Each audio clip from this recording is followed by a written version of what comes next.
their freedom back.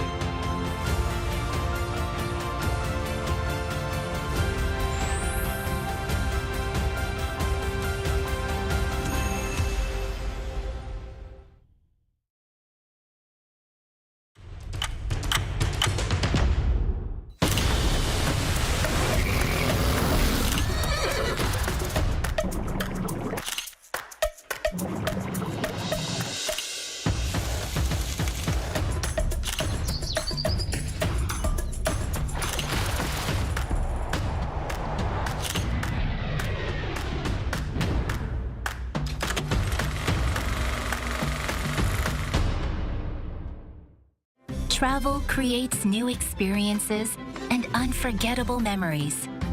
Through landscapes, food, scents, and textures, it awakens and satisfies our senses.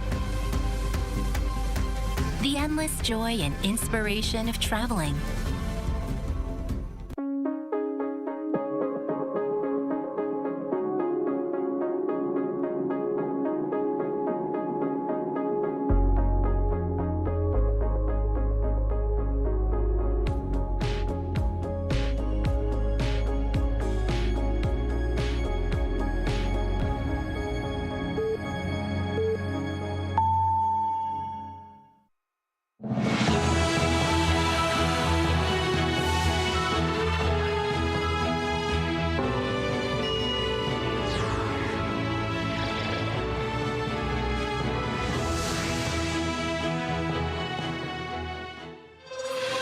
Several core hearings of the DP's presidential candidate Lee Jae-myung, including the one in the retrial of his election law violation case, have been postponed until after the June 3rd election. Meanwhile, the PPP's presidential candidate Moon-soo met with independent Han Duck-soo over a candidacy merger amid a feud. The final signing of a nuclear power plant contract between Korea and the Czech Republic is put on hold, following a Czech court issuing an injunction asked by a rival French firm just a day before the official signing event in Prague. Korea says it'll make sure the deal is concluded as planned. India has fired missiles into Pakistan amid their long-running border dispute, killing dozens of people. Fears grow over escalation between the two nuclear-armed nations. It's May 7th, 8 p.m. in Seoul. This is Newscenter. Thank you for joining us. I'm Yoon Jung-min. The High Court today decided to postpone the hearing of Democratic Party presidential hopeful Lee Jae-myung's election law violation case retrial until after the presidential election, which was seen as a major legal hurdle for him ahead of the election. Our correspondent Shin Ha-young reports. The first hearing for the retrial of Democratic Party presidential candidate Lee Jae-myung's election law violation case has been rescheduled from May 15th to June 18th after the 21st presidential election. The Seoul High Court announced on Wednesday that the postponement was to ensure the defendant has a fair opportunity to campaign and to avoid any controversy over the fairness of the trial. The court added that it has always conducted trials independently and fairly based on the Constitution and the law and will continue to do so. This comes after Lee's legal team submitted a request to the court on Wednesday morning to reschedule. The Supreme Court last week struck down a lower court's acquittal of Lee, sending the case back to the appeals court. The party, which has been urging the High Court to postpone the hearing, and Lee welcomed the court's announcement, calling it the right decision. This is a critical time when the people are practically exercising their sovereignty. So it's extremely important to ensure nothing hinders that process. I believe the court made a rightful and necessary decision in line with the spirit of the Constitution.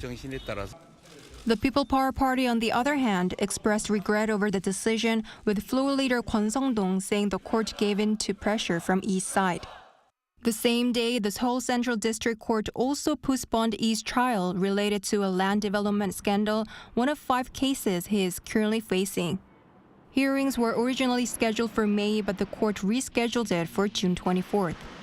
At the Parliament, a DP proposed amendment to the Criminal Procedure Act has passed the National Assembly Legislation and Judiciary Committee, led by members of the DP, despite a boycott by the PPP members. The amendment aims to halt legal proceedings once the defendant is elected president. Meanwhile, Lee on Wednesday continued meeting voters across the country, this time visiting 전라북도 and 충청남도 provinces. During a visit to 전라북도, he asked for support, saying that local governments issuing more vouchers and providing basic income where people receive regular, unconditional payments would help increase the rural population. 신하영, Arirang News. We now turn to the latest on the People Power Party presidential candidate Moon-soo and ex-Prime Minister and independent candidate Han Duck-soo on the conservative bloc.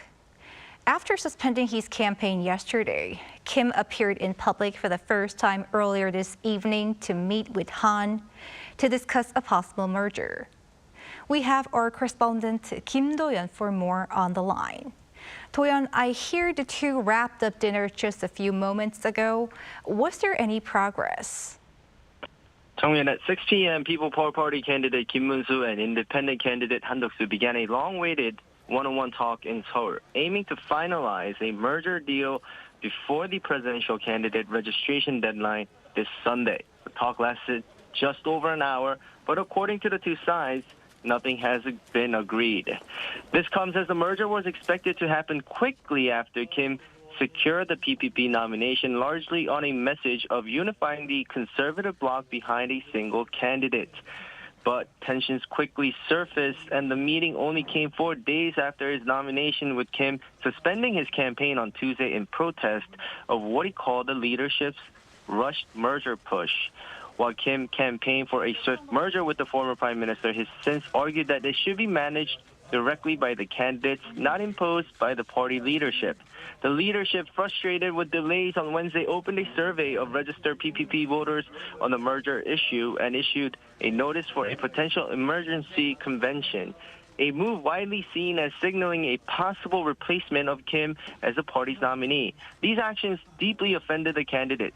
Kim's camp has since requested legal intervention, arguing that efforts to sideline him violate party rules and democratic norms. Now, Han, on the other hand, said he's not running unless a merger happens. Tell us more. That's right, Jungmin. Before heading into this meeting, Han publicly announced that he's not going to register as a candidate unless there is a merger. Take a listen to what he said. I have no intention of dragging this out until ballots are printed. A political tug-of-war might excite politicians, but it only frustrates the public. I won't take part in that. Because of this announcement, while the recent polls show Han is more competitive against the Democratic Party's candidate Lee Jae-myung, time is on Kim's side. Han has repeatedly said that all merger methods can be decided by the party, and he has no suggestion or preferred way of choosing the final candidate. This could be seen as passing the ball into Kim's court, as Kim has called for the party to let him decide on how to merge. That's all for now. Jungmin. All right, Do-yeon, thanks for the updates. In other news, a Czech court has put a brake on the final signing of a nuclear power plant project between that country and Korea, adopting an injunction asked by a rival French firm just a day before the official signing. The Czech utility company says it'll appeal the court ruling. Our correspondent Moon Hae-ryun has the details. The final signing of a multi-billion-dollar nuclear power plant contract between South Korea's Korea Hydro and Nuclear Power and the Czech utility company CZ has been put on hold. On Tuesday, a Czech court issued an injunction as a result of France's EDF, a losing bidder, filing a complaint. The court said signing before EDF's lawsuit is resolved could irreparably harm its chances if the court later rules in its favor. Although the Czech competition regulator had previously dismissed EDF's complaints, the legal challenge forced the cancellation of Wednesday's planned signing ceremony. In response to this turn of events, the Czech authorities said the bidding was fair and that they would still see no problem with the final deal with KHNP. During a press briefing the following day, CZ announced that it will appeal this court ruling and proceed with the project regardless. It also plans to seek compensation for damages caused by the delay. As for Seoul's delegation in Prague, South Korea's Trade Minister Han Duck-soo said at a press briefing on Tuesday that the government will do everything possible to ensure that the agreement is concluded promptly and smoothly. We are facing an unexpected delay, but there is no reason to doubt the transparency, fairness, or objectivity of the process. That being said, he also said that it is yet unclear whether the delay will last for weeks or several months. KHNP President Hwang Jo expressed disappointment and criticized what he described as protectionist behavior by established nuclear players in Europe. Deputy Prime Minister and Acting President Lee Jae-myung further addressed the matter in a separate briefing in Seoul, stating that the South Korean government will stay in close contact with Czech authorities to enable a swift contract signing. Bilateral cooperation activities in Prague will proceed as previously planned, with both countries due to sign 12 memoranda of understanding in infrastructure and high-tech industries. Moon Hae-ryun, Arirang News. The South Korean currency gained ground against the US dollar on this Wednesday, trading at 1,379 won in the early hours of its session today. This marks the once strongest level against the greenback in 6 months and comes in light of expectations surrounding the planned tariff talks between the U.S. and China. Also, Asian currencies rallied as investors continued to withdraw money from the U.S. amid concerns of a possible recession.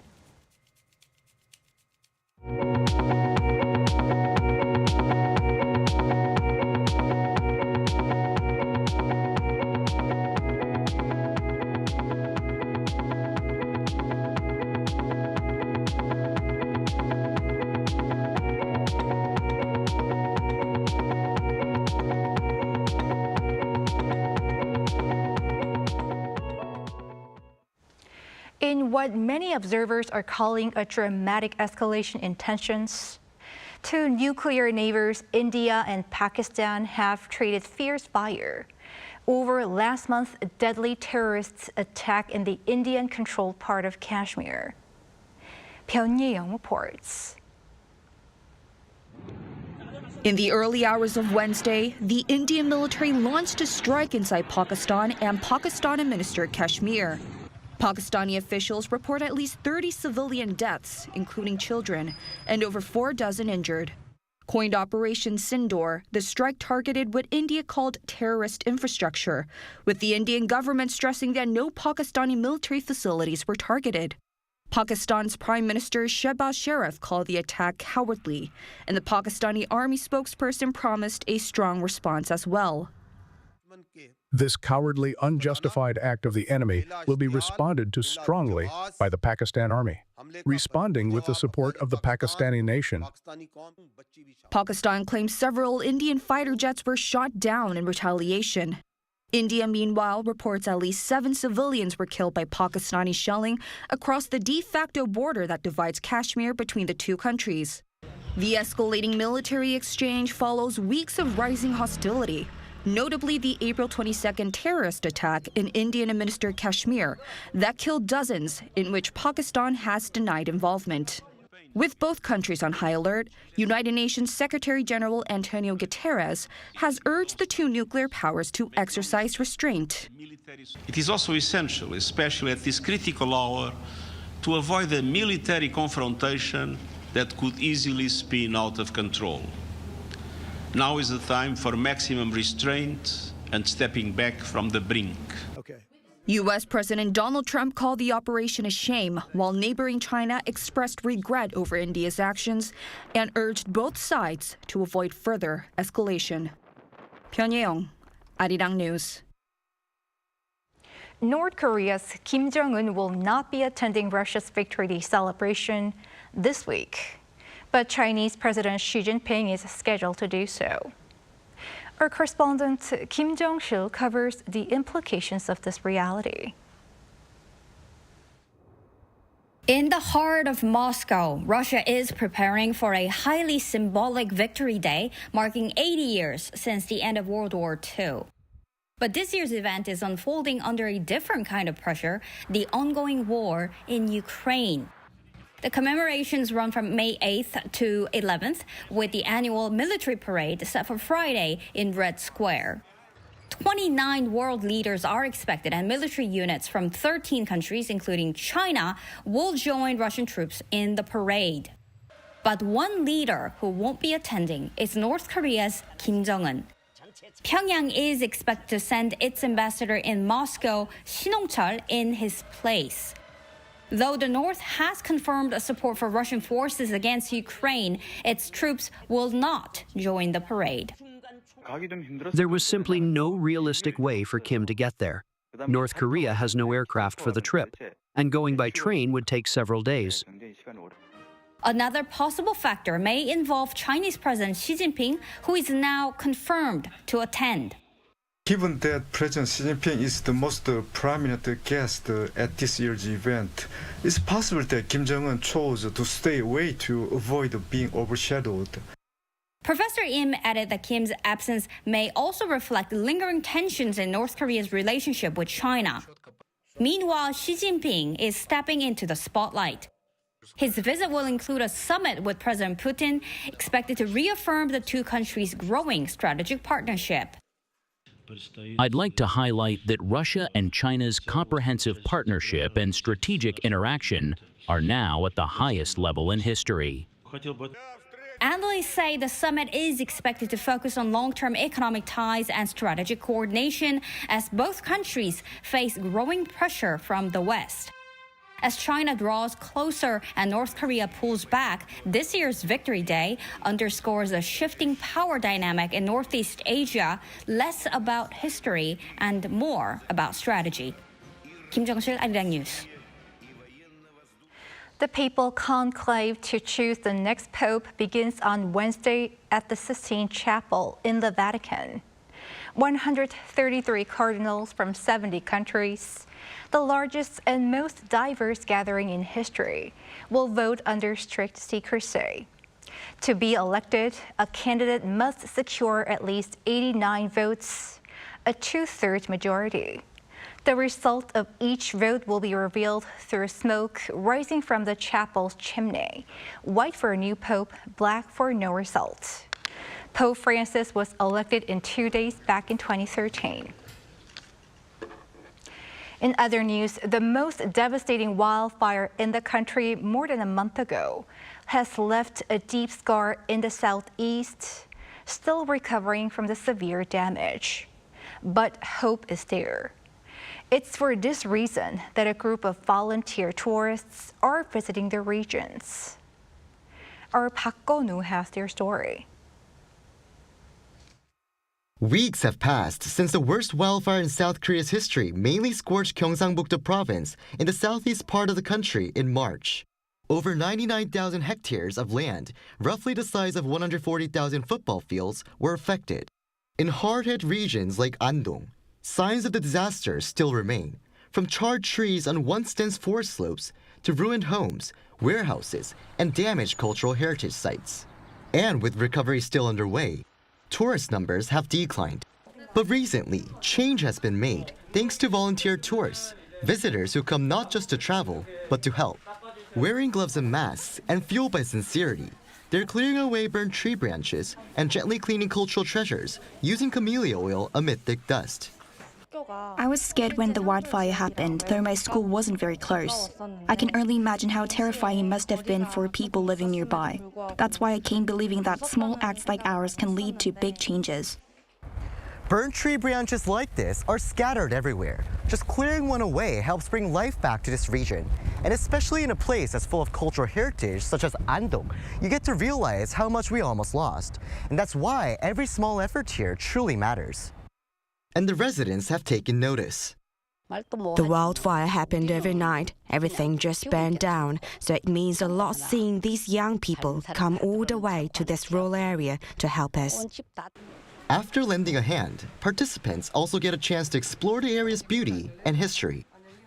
I'd never had the chance to visit neat places like Manhyujong Pavilion before. Knowing it almost burned down made the visit even more meaningful. To boost recovery, the government is also rolling out campaigns to encourage more visitors, offering travel discounts and support, along with more volunteer tours and programs. And with the help of these visitors, efforts are raising hopes to bring vitality back to fire-stricken regions. 박건우, Arirang News, Ando. On the first Sunday of every May, an ancient ritual takes place at the Jongmyo Shrine here in Seoul in memory of the deceased monarchs of the Joseon dynasty. Our Lee Jae-myung was there. The king, carried in a royal palanquin, travels from the palace to Jongmyo Shrine. He's escorted by rows of officials and royal guards. When they reach the shrine, this impressive scene marks the beginning of a special reenactment, the Jongmyo Daeje, a grand royal ancestral ritual from the Joseon dynasty. So the Jongmyo Daeje, it's a ceremony that honors the kings and queens of the Joseon dynasty, and it's no ordinary event. Recognized by UNESCO, it's a rare chance to see centuries-old royal traditions come to life. The ceremony begins with placing the ancestral tablets, or shinju, of past kings and queens on the altar, followed by rites to greet and honor the spirits. With offerings of liquor, deep bows, and traditional music and dance, the ritual unfolds in solemn and precise tradition. This intangible cultural heritage was the Joseon dynasty's grandest and most significant state ritual conducted by the king. It was first revived in 1969 and is still held on the first Sunday of May and again in November. Originally built in the late 14th century, Jongmyo Shrine is recognized by UNESCO as the oldest and most well-preserved Confucian royal ancestral shrine. This year, for the first time in 6 years, the ritual at the main hall, Jeongjeon, was open to the public following 5 years of restoration work. In April, a Hwananje ceremony was held to mark the return of the ancestral tablets of the Joseon kings and queens to their original place in the main hall. Since Jongmyo Daeje is a meaningful event held at a cultural heritage site, I wanted to wear a hanbok and chose a traditional one. I left at 4 a.m. to attend this event today. I was happy to hear all the traditional music I was hoping for. It was a really special experience. This was my first time seeing the Jongmyo Daeje, and even though I didn't know much about it, it made me want to learn more about traditional culture. We took the chance and came to this palace to see what was going on and what it looks like, and it's very interesting, I have to say. The timeless rituals of the 2-hour ceremony not only honor Korea's royal heritage, but also preserve a profound cultural legacy that still captivates and inspires today. Lee Jae-myung, Arirang News.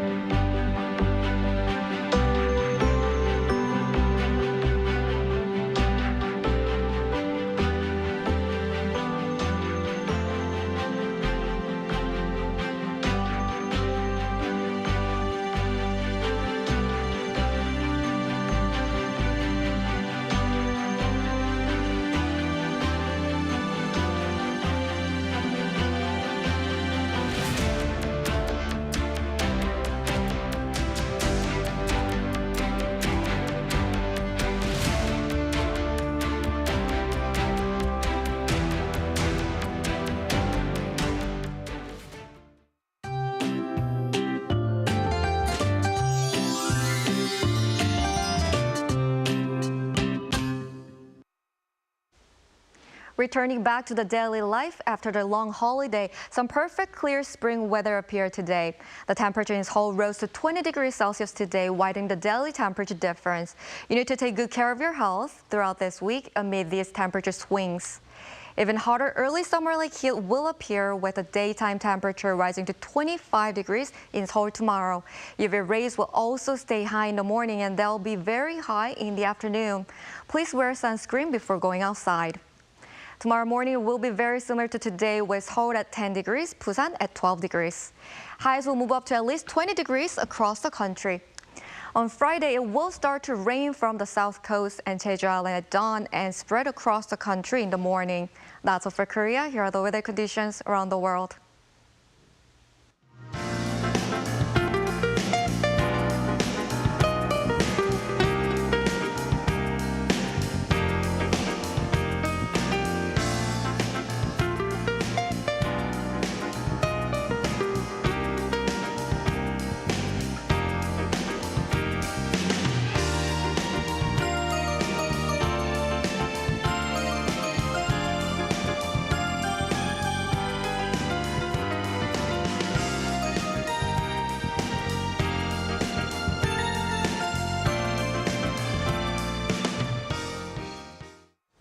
And that is Newscenter for tonight. Thank you for watching.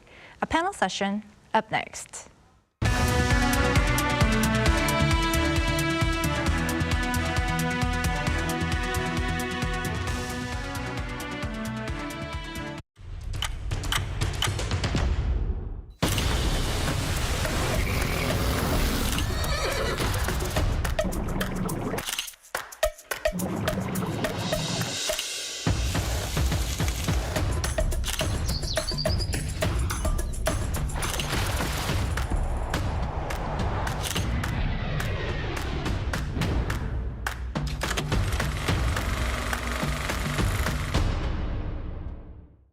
Travel creates new experiences and unforgettable memories. Through landscapes, food, scents, and textures, it awakens and satisfies our senses. The endless joy and inspiration of traveling.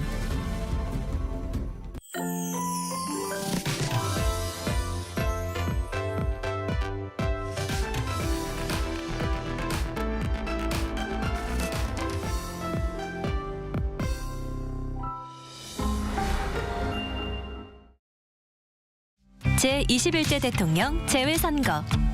세계 어느 곳에 있어도 내가 국가대표라는 마음으로 누구보다 땀 흘리죠.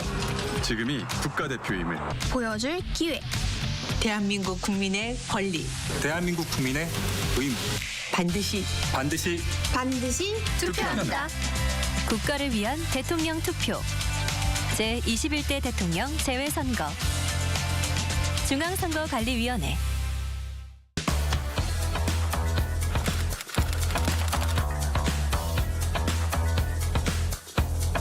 To set the facts straight. Get Korea right. K-culture is sweeping the globe. K-pop, K-drama, K-movie, K-food, and even K-beauty. Korean cultural content is gaining more and more fans worldwide.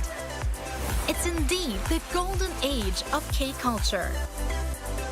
But with this growing interest comes an increase in misinformation about Korea.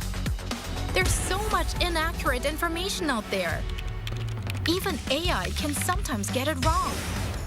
So, we must set things straight and correct all the misinformation. So here's the plan. The Voluntary Agency Network of Korea, VANK, and Arirang TV present the Get Korea Right project. Our goal is to provide accurate information on important keywords that come to mind when we think of Korea. Blatant errors and false claims that distort history.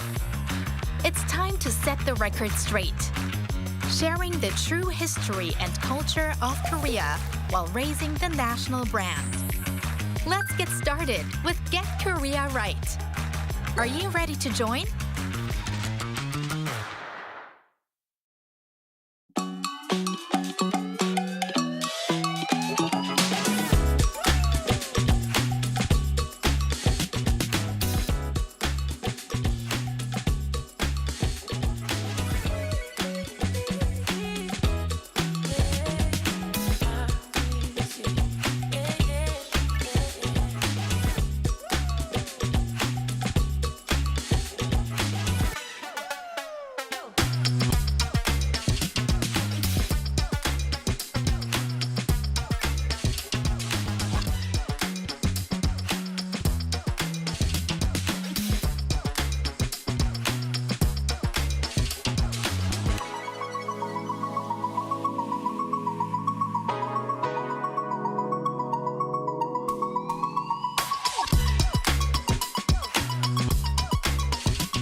Welcome to Within the Frame, where we invite experts to give their insights on the issues that matter. I'm Kim Bo-kyung, filling in for Kim Mo-kyun for today.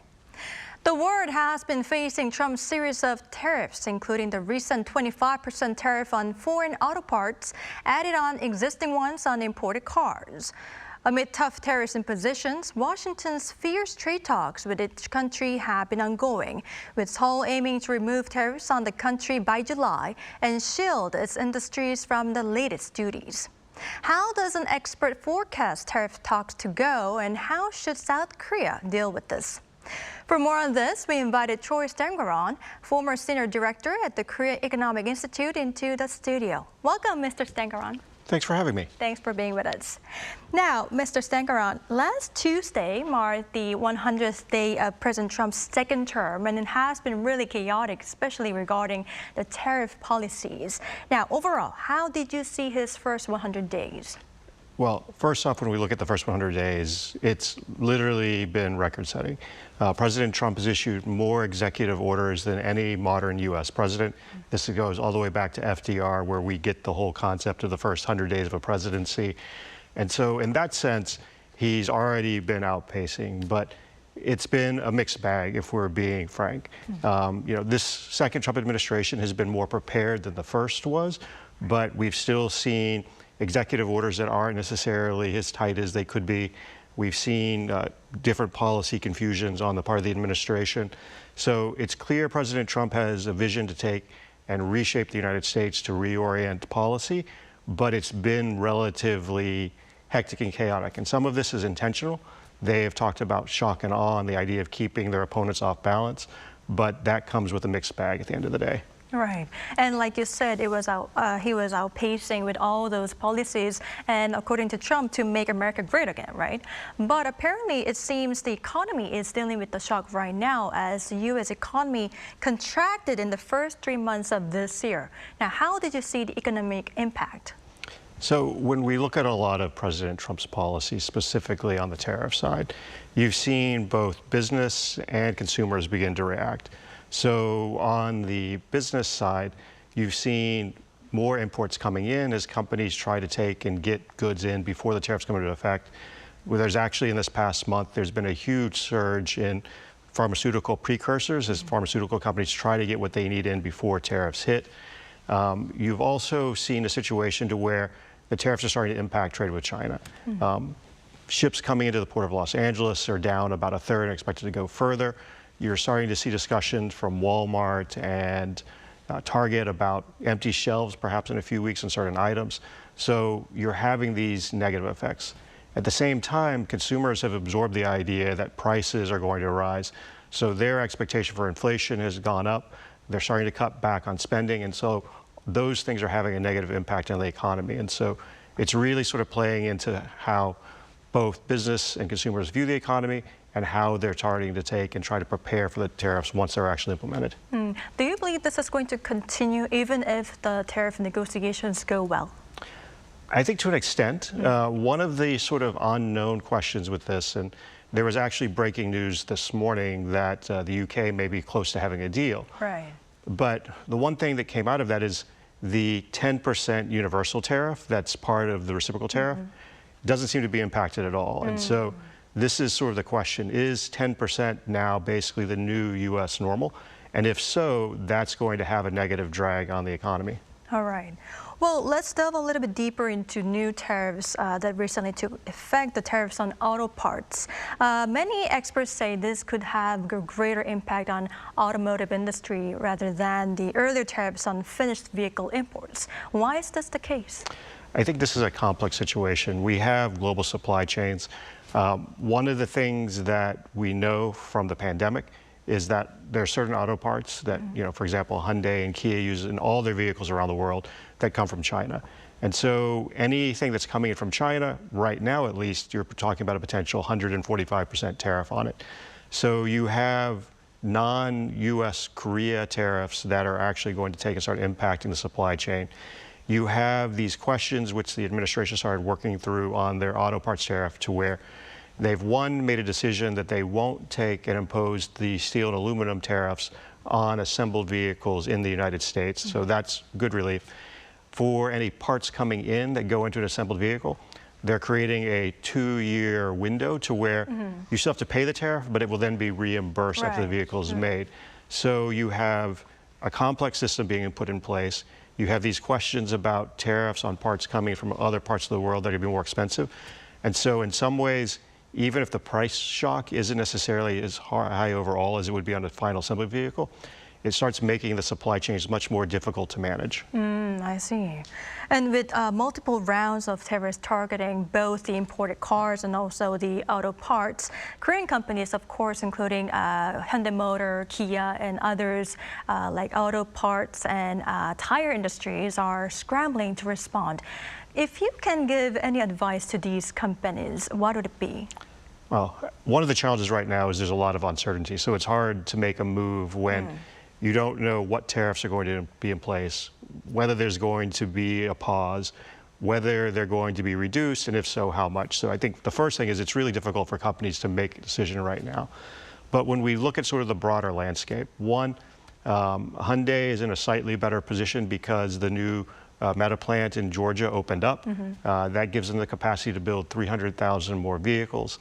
Now, that plant was designed for EVs. We'll have to see how the U.S. market for EVs goes. It'll also make some hybrids, so maybe the auto mix is slightly off there for what they might want for the market, but that should help.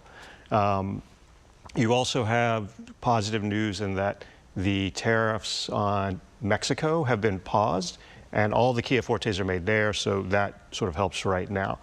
But in terms of what can you do sort of beyond having this new capacity in place, well, right now you can look at sort of other ways you can adjust your supply chain. Are there suppliers sort of outside of some of the high tariff areas where maybe you can bring some parts in at a lower cost? You can take and look and do what others had done, and right now it would be too late, but if they brought in extra vehicles from Korea, that would potentially avoid the tariff. That's one option. You can take and then look also at, you know, are there other services that you provide that maybe you can take and discontinue? We've seen already some of the complementary service that Hyundai and Kia provided. Well, excuse me, only Hyundai. Kia hasn't made an announcement yet. You know, you can potentially take and pull back on, so you can find ways to sort of reduce costs around the margins. But, you know, someone like GM Korea, who largely now produces vehicles for the U.S. market and exports them, they're going to be in a much more difficult position. And so they're going to really need the parent company, GM, to lobby the U.S. government either for an exception or a reduction in tariffs, and to really kind of try and work with the Korean government to try and get that in place.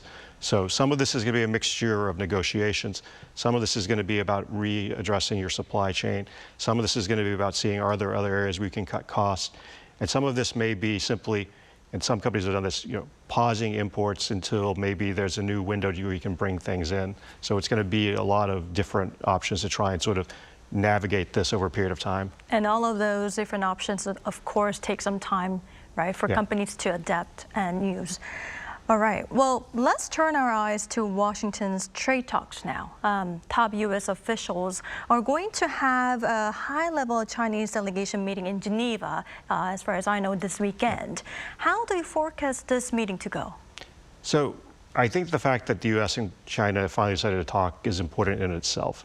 We're in a situation to where the United States had put 145% tariffs on China. China responded by going up to about 125%. And there had been some exceptions, starting with the U.S., things like smartphones, computers, different electronics. China responded sort of in kind, subtly, by a few areas that were critical for them, such as aerospace parts, taking and removing the tariffs on those. But what you see ultimately is a standoff. And even if you look at Beijing's announcements on this, one, I think it's very interesting that they said, you know, they're looking for the U.S. to meet them halfway. And that suggests to me that China is open to making some types of concessions, but to get there, the U.S. is going to have to make concessions as well. So what we would hope would come out of this meeting is that there will be an understanding that the two sides will have further talks. You know, perhaps there will be some announcement of this, but I think that's probably unlikely. But what you want to see is a process in place for the two countries to slowly take and reduce these tariffs to a more manageable level, and at the same time, try to address some of the concerns that both China and the United States have about their process. And so, can we get there? I think we're going to have to see. But this is a positive first step. All right. Well, that is about U.S. and China talks, and we definitely need to also talk about Seoul and Washington talks as well. And the Korean government is hoping to have some tariffs removed by July, saying July package, right? Using areas like shipbuilding and LNG as leverage. Now, first of all, do you believe these areas could serve as bargaining chips for South Korea when it comes to trade talks? I think the shipbuilding is the most important bargaining chip. Shipbuilding?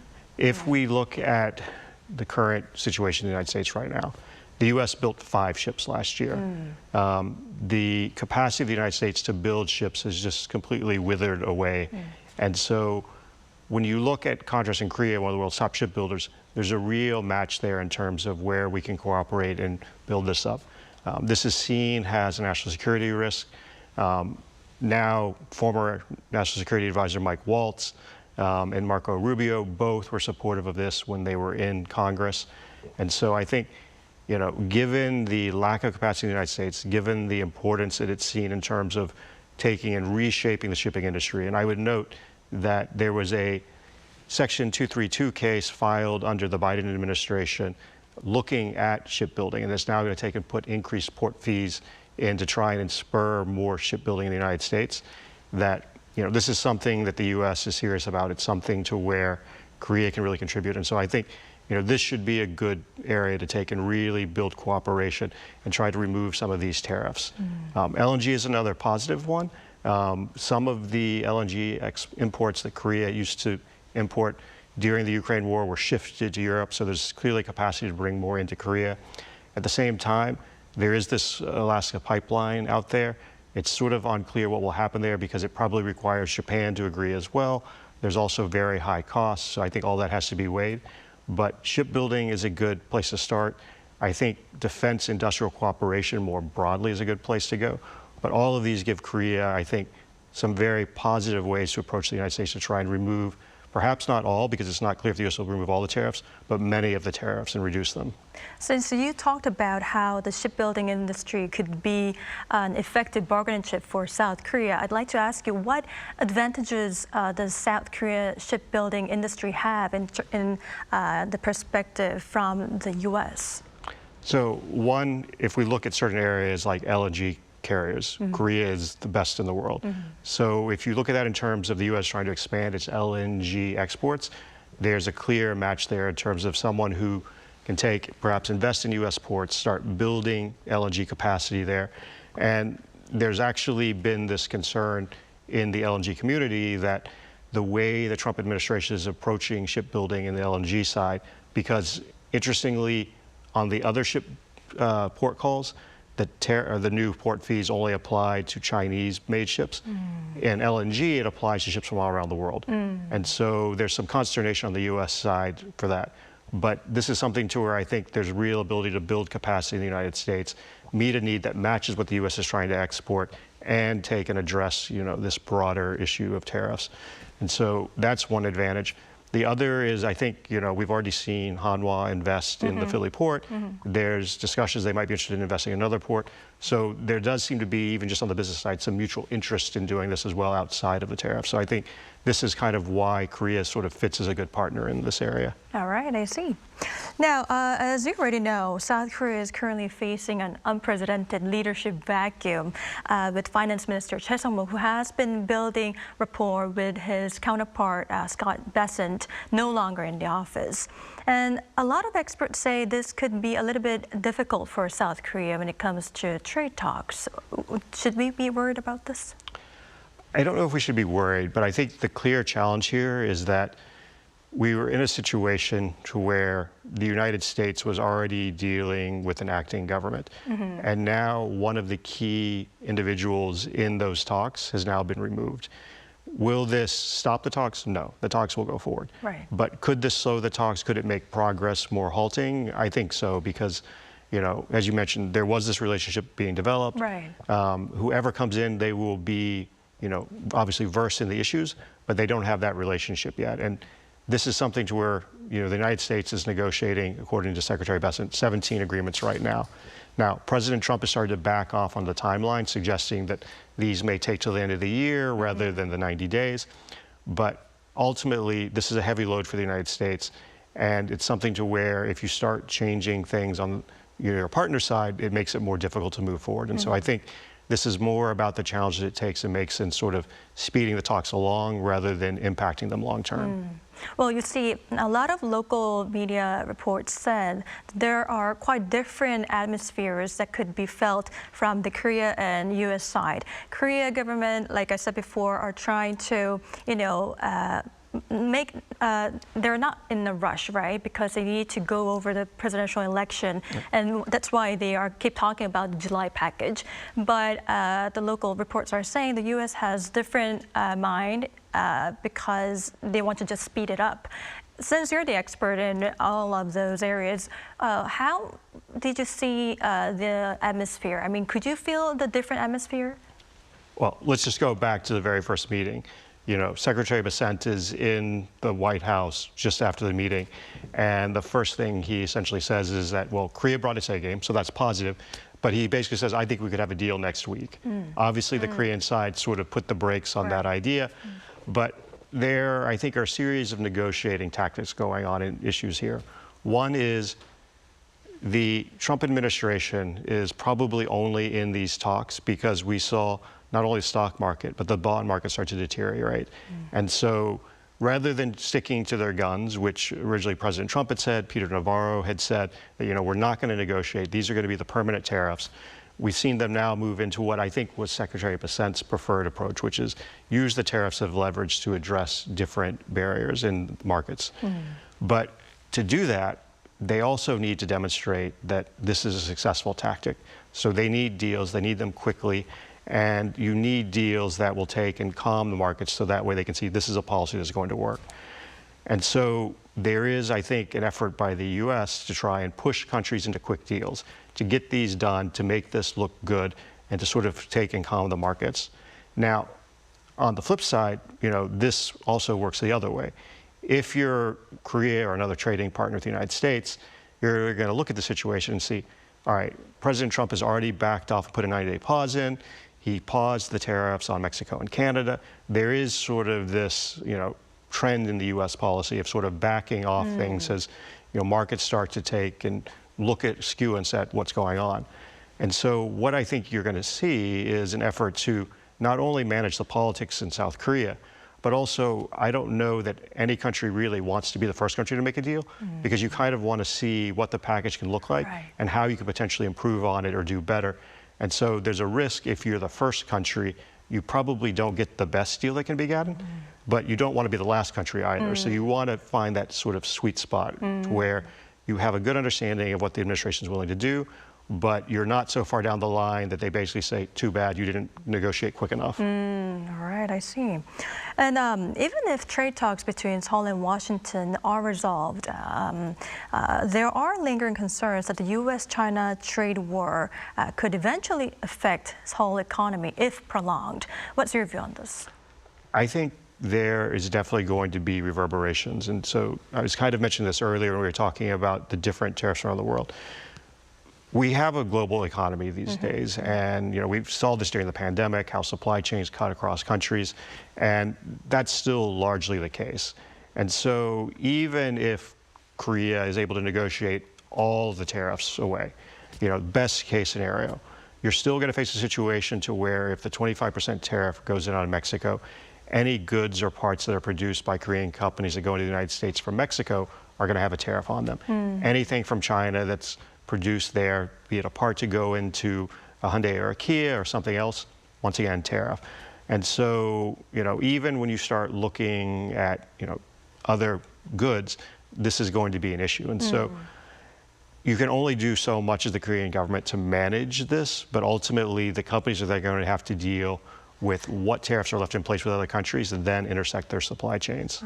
Right. I cannot agree more because we are all linked together, right? Yeah.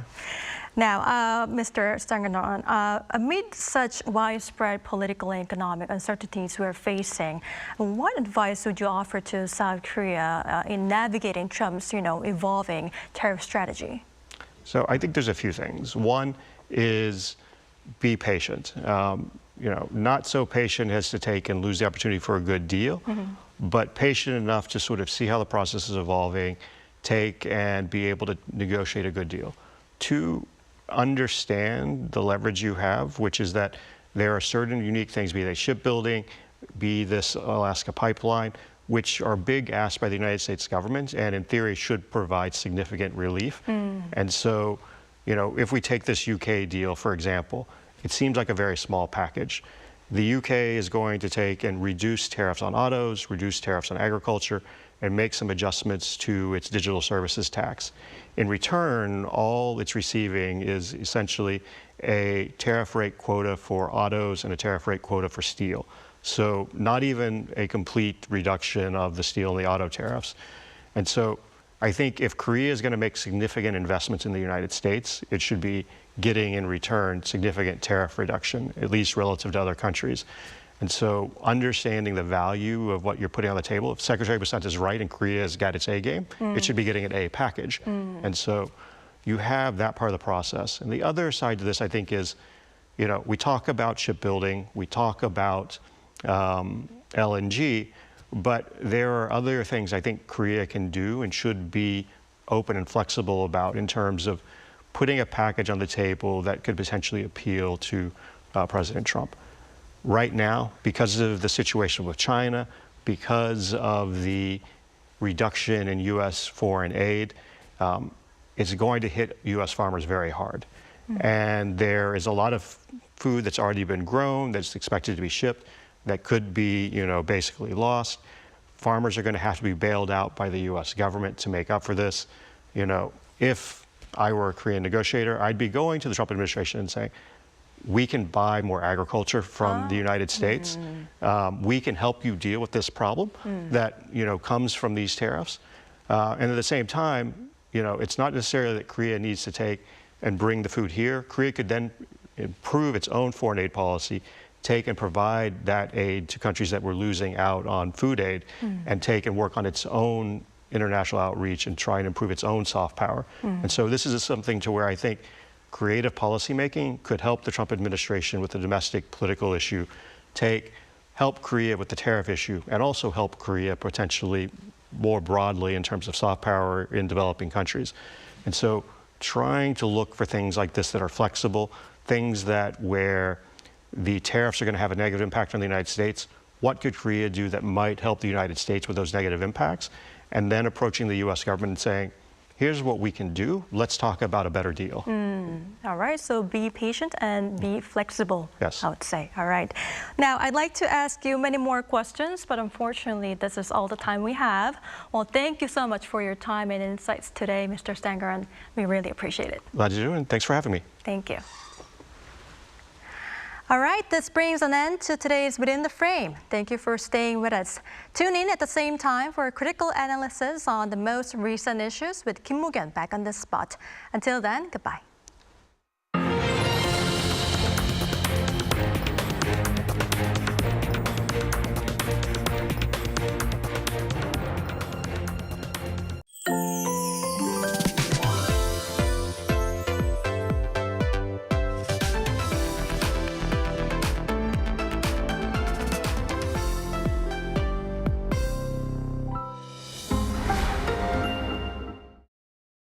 How to survive in Korea. Cafes. Step 1. Find a seat. Before ordering, find a seat. Laptop.